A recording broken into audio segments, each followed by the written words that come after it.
Welcome to Sports Night, your inside look at sports in Stoughton. I'm your host, Jeffrey Pickette. On this episode, we sit down with Stoughton's Pat Walsh, fresh off his appearance on The Ultimate Fighter, Season 19, a reality show on Fox Sports 1.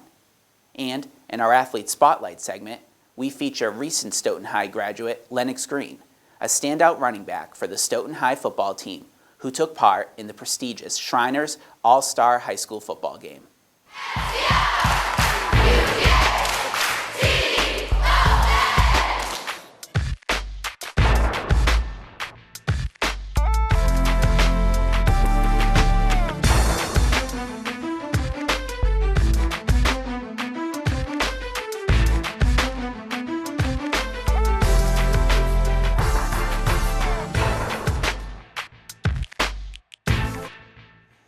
So I'm here with Pat Walsh at his gym, Victory Combat, right here in Stoughton off of Route 139 towards the Randolph line. And Pat, you're just back from Las Vegas, taking part in the finale of The Ultimate Fighter, Season 19, a reality show that aired on Fox Sports 1 over the last few months. And you were part of their championship episode, taking part in a preliminary card fight. And for those of you who missed our interview a few months back, Pat was a guest on my other show, Stoughton Spotlight, kind of previewing your journey on The Ultimate Fighter. Just kind of recap how you got on this reality show. Tell us a little bit about how this reality show works and just kind of your journey. The Ultimate Fighter, they cast the top prospects that are not in the UFC yet. They lock them in a house for about 6 or 7 weeks, and you fight till there's one person left. So it's definitely a unique show where you have the reality portion of it, but then also you have the sports section where you're actually competing and fighting each other. So it's definitely something that's been very successful. I think it's the longest running sports reality show in history, and I was just blessed to be a part of it. That journey.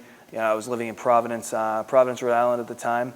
I took all my money that I had, booked a flight, flew to Indianapolis, slept outside a hotel, and tried out. And I guess I did well enough to get casted. And then flying out to Vegas, I had my intro fight. I ended up doing pretty well on that. Fought to get in the house. I won, and spent the next 6 weeks staying in a house with 15 other alpha males. And this fight that you just referenced was against somebody that they nicknamed the Polar Bear? The Polar Bear. So to talk about that a little bit. That drove me nuts. I was not going to be the guy who lost to the Polar Bear.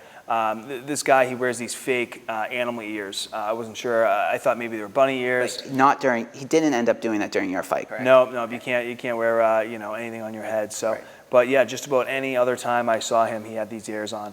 And, he's someone that was regarded as, super intelligent. He had a double master's degree, one in psychology, and the other in something else. But, almost a socially awkward person that was, obsessed with jiu-jitsu and grappling. Very talented individual, but, I'm glad I wasn't the one to lose to him. I ended up submitting him in the first round, impressed them with my grappling, with my wrestling. And was able to finish him off to get in the house. And there are two teams on this show, and Team Edgar and Team Penn, and your victory got you a spot onto Team Edgar. Team Edgar, yeah, Frankie's one of the best fighters in history. What was it like being able to train with somebody with that pedigree? Yeah, it's the same thing. When you're an amateur fighter, you look at the best pro in your area, and you want to be like him. When you're a top pro, you look at the number one fighter in the world. So, I was looking at Frankie. He's where I want to be. He's a world champion in MMA. So, it's definitely inspirational. He's someone that comes from a wrestling background, similar to myself, and he progressed and moved forward. He actually tried out for the Ultimate Fighter when BJ Penn was a coach, and he ended up not being casted, so it's a kind of a funny story. But kind of growing up, watching him wrestle, watching him compete, it was something that impressed me a lot, and I was just blessed to be on his team.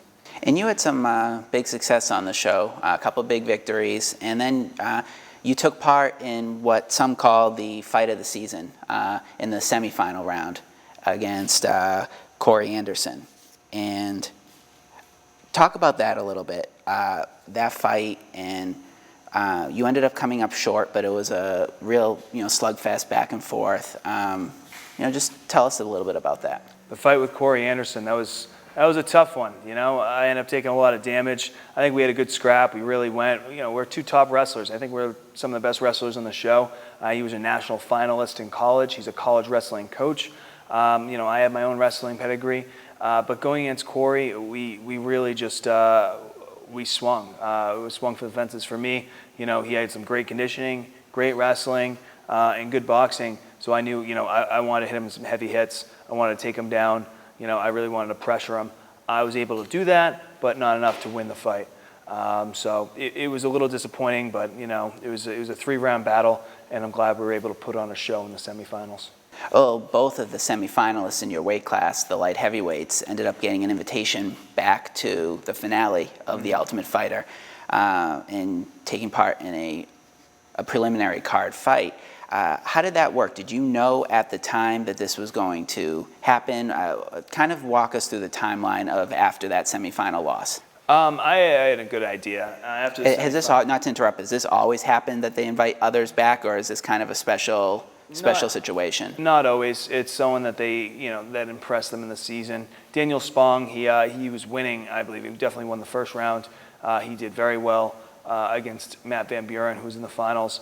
And he kind of got caught with some elbows and ended up getting knocked out when he was definitely ahead in the points. So he impressed Dana. I think that I impressed Dana enough. I definitely had an idea that we both did well on the show, that we were going to be matched up together. I didn't know until about 2 months before the finale card, but I definitely was pretty confident that I was fighting Daniel Spong, knowing how we both did on the show. So both got invited back. Take me through that fight with Daniel, and it was another 3-round battle.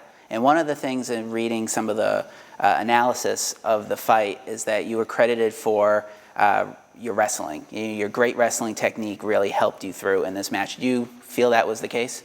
Daniel Spong is a very dangerous fighter. He actually, Tyler King was the #1 heavyweight ranked in the Northeast. He tried out for the show. Daniel Spong had a devastating knockout. His first fight, Dana White said it was the best knockout they've ever had in The Ultimate Fighter. So obviously he's a very dangerous striker. He showed it in the house and in his prior fights in his career. So I knew that the game plan, the safest way to win, was to use my wrestling, take him down, and out-grapple him. That definitely made the difference in the fight. We had some stand-up exchanges. I think I was doing very well. There was a short stint where he definitely had me on my heels. But yeah, my wrestling definitely overcame his grappling and gave me the W.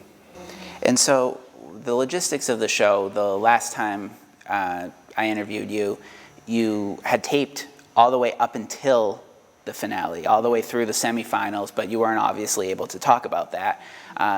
Walk us through the time frame. When did this happen? When were you in the house? And what did you do between taping the semifinals and then the few months in between that into the finals? The timeline, I was home for Thanksgiving, which is something I was happy with. So the 6 weeks before Thanksgiving is when we were filming the show. I was able to, I was definitely a little black and blue for Thanksgiving. I came back. During that period, I was still working at the time. I ended up opening up this gym, Victory Combat Academy, and just kept training. I kept trying to evolve as a fighter. So, I think it was maybe 6 months or so, maybe even more now when I think about it. But I definitely had a lot of time to kind of let all the episodes air and really concentrate on my next fight. I was very confident that I was going to be invited back to the finale, based off how well I did on the show. And when did you find that out? It was about 2 months before the actual finale was when I was officially invited back. But I kind of had a real good feeling that I was all set. And the show didn't debut until April. So how from November to April, and even through the tapings themselves, how did you kind of keep everything under wraps? That was tough. My brother didn't know how I did on the show. He obviously knew that I was gone for a certain amount of time, so he figured that I made the show. I wasn't out just gambling in Vegas for 6 or 7 weeks. I was out getting a job done. And then, a couple people might have had an idea that I might have fought in the semis because I came home with a little black and blue. But going through, it was hard, letting people know. Some people thought maybe I was in the finals. Some people thought maybe I lost. So it was interesting, being the person that knows exactly what happened and not being able to share that with people that were close with me. And now you got the experience of living in the house, having cameras and mics on you all the time, to seeing it put together into a television show, and lots of things fall on the editing floor. And how did you kind of feel? Did you feel it portrayed an accurate representation of you in the house? Because I know that there were a couple of moments that, and we'll discuss those in a little bit, I know that there were a couple of moments that you might either call dramatic or controversial involving you, especially right before your semifinal fight. Yeah, the way everything was portrayed, I didn't give them any material to portray me, in a negative way. I was myself, but what they do is they take, each episode, you have almost a week of material, 24/7, and then condensing that into about an hour episode, and then most of that episode's actually the fight. So you're condensing a large amount of material into a small section, so they can kind of spin it however they want. They do want to accurately portray you. So it was most of the show was accurately portrayed for me correctly, but yeah, there was definitely some things like when we did get into some of the drama, there just wasn't enough. Sometimes the cameras weren't rolling when something else would happen, so the audience really couldn't understand the real buildup, of why something might happen. Why did it mean so much? Why people got so upset? You can't show everything that happens in such a small amount of time. So even though they accurately portray it, there's just not enough time to really give it justice. Right. And one of those incidents was right before the semifinal fight. You were allowed to train with members of Team Penn, but then your Coach Edgar, brought up, am I correct, right before the fight or close to the fight, that you were training with Penn himself, or Penn and some of his coaches? And so just kind of tell us a little bit about that, and did that impact your performance at all against Corey Anderson in the semifinals? So the incident before, I talked to Frankie about having Anton come work out with me. There wasn't really any places to train at the house, and they were cut down to less than one workout a day. We actually had a couple days off, and then the days that we had to train, it was only one session. When we were used to wrestling, we were grappling and training multiple sessions a day. We were cut down to a very small period to train. I didn't feel like that was enough. Frankie agreed, and we talked about me training with Anton. At first, the conversation was Anton coming to practice. At first, and he's part of Team Penn. Correct. Okay. It was actually the person I faced in the quarterfinals. Yep. And then Frankie kind of had a second thought that it might not be a good idea if Anton came to practice, because we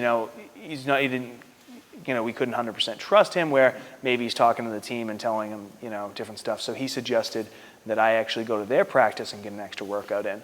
And this is a conversation that was very open with me and Frankie. We talked about it a few times, and he completely cleared it that I could go to BJ Penn's practice and be able to work out with their guys.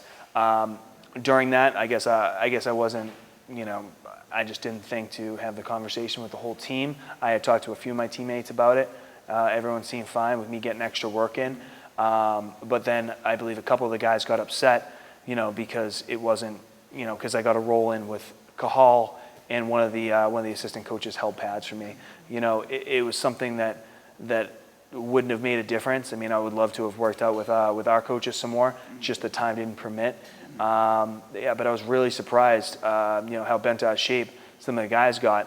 I think it was a different perception. I think that, guys were just so frustrated. They were almost looking for something to lash out at.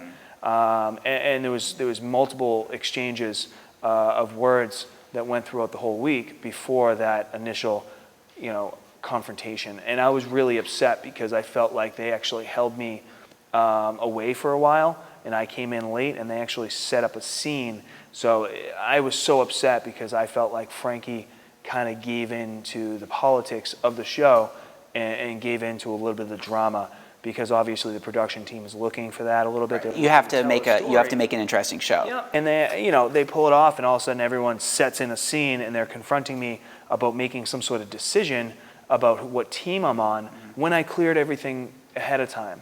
So I got a little emotional because it was so upsetting that that it would come down to it, and it was just my opinion that they were feeding into the drama of a television show when we were all spending time together. We were developing relationships. It didn't feel so much like a drama-ridden reality TV show until that point. And again, it's a little bit of a roller coaster when you're fighting your own teammate. Well, how do you deal with that? You're training for a fight. That's your number one goal. Yeah. But then because you're on a television show, you have to deal with the drama aspect. Like I said, you have to make a good television show. Yeah. So how did that present an added challenge that you were trying to be an entertainer in addition to just a good fighter? Yeah, it was frustrating. I was trying to focus just on myself. I was trying to win a UFC contract. That was my main goal.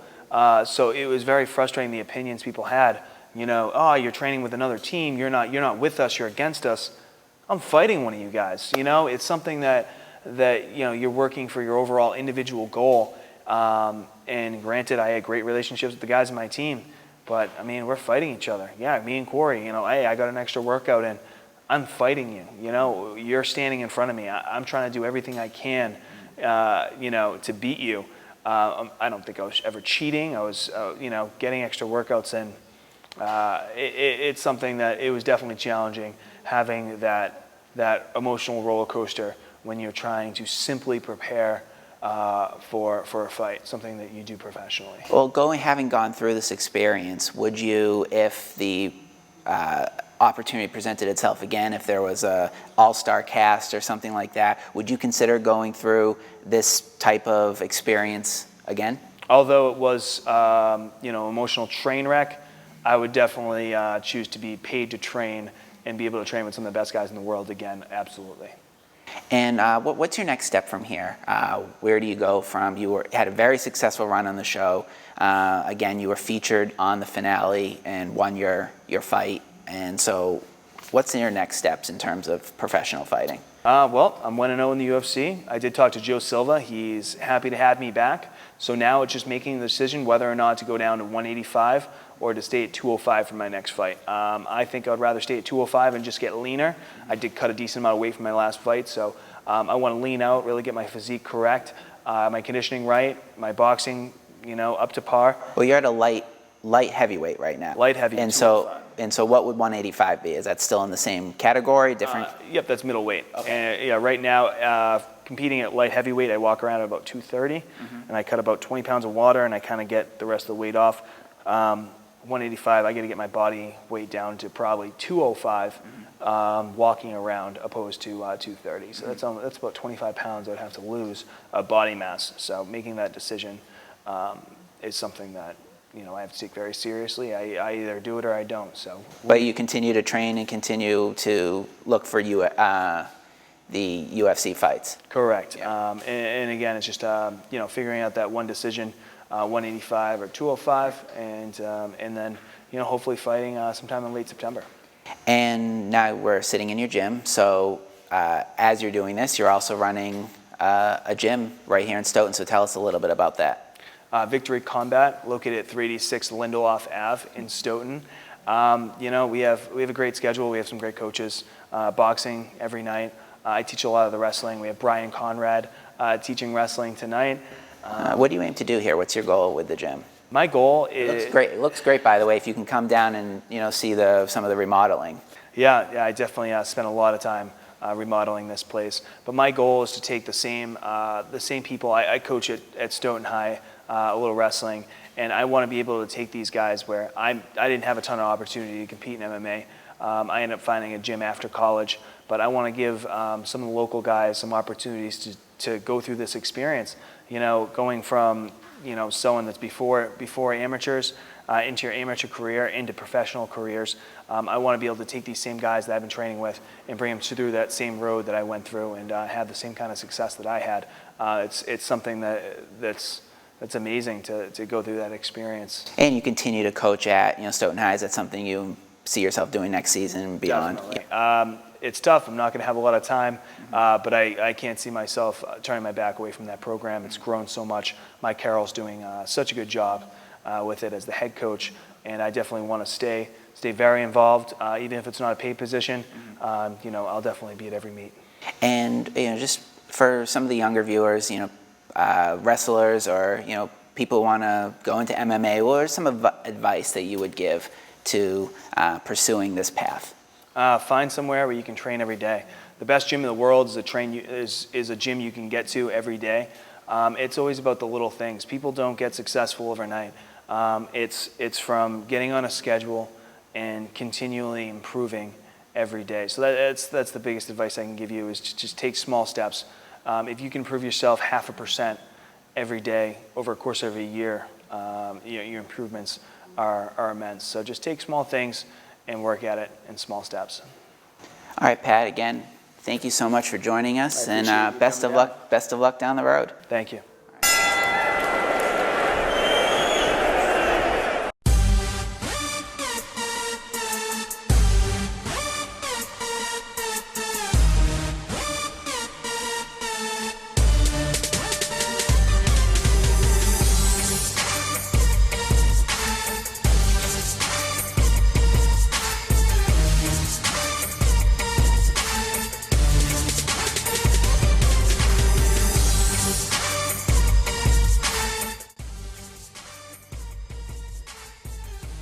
It was a great honor being selected. I had a lot of fun, met a lot of new people, met a few kids going to my school.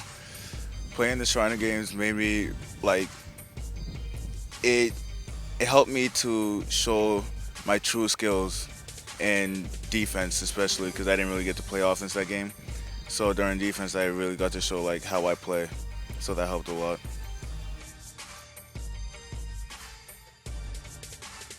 This season, this probably was the best season I've ever played since I was 8 years old. This is probably my favorite season of football to play. With all these group of guys, they are literally my brothers. I loved playing with them.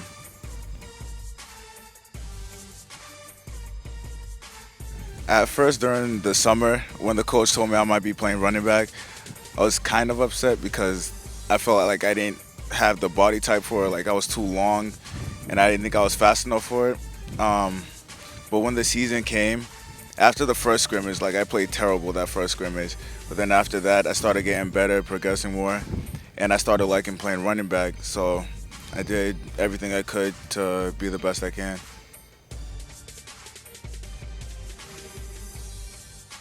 I'd say he's really athletic, fast, can catch really well, can adjust to most positions. Well, a lot of people will say it would be winning that 08 game, but my favorite memory is going to the semifinals playing against Plymouth South.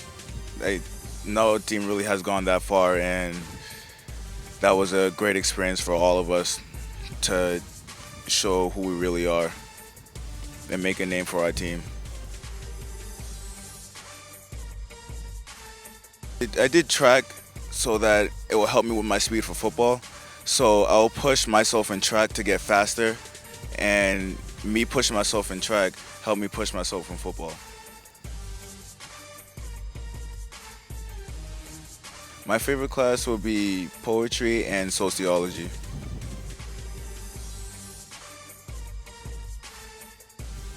Probably Beantown.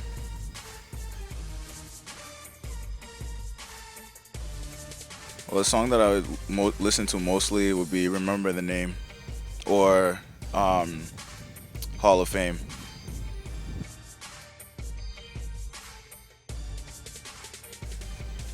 I'll say Outgoing.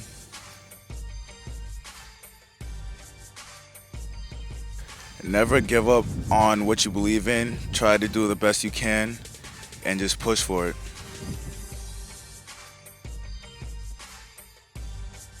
Just to say to upcoming teams for next year, year after, to don't let our legacy go to waste. should prove that to other people that you could be better than us and do the best you can and try to get as far as we did, or if not, go farther than we did.